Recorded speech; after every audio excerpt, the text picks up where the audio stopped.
Patay ang tatlong sakay ng tricycle kabilang ang isang buntis matapos silang sumalpok sa pampasaherong bus sa Aringan na La Union. Ang nahulikam na insidente sa report ni Salima Refran.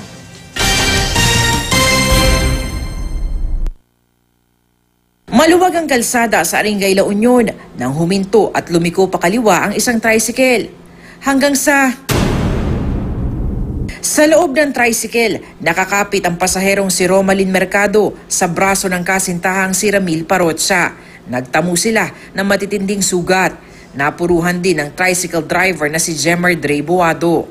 Lahat sila isinugod sa ospital pero nasawi kalaunan. Papunta sana ang magkasintahan sa kanilang mga kaanak para sorpresahin sila ng isang magandang balita. Nagdadalang tao si Romalyn.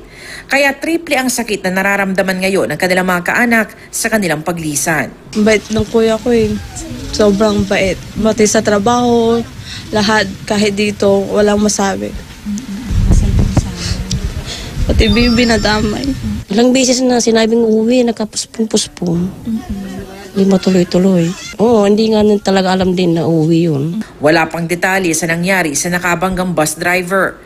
Pero nagkausap na raw ang bus company at mga naulila ng mga biktima. Handa raw magbigay ng tulong pinansyal ang kumpanya ng bus. Salima Refran, GMA News.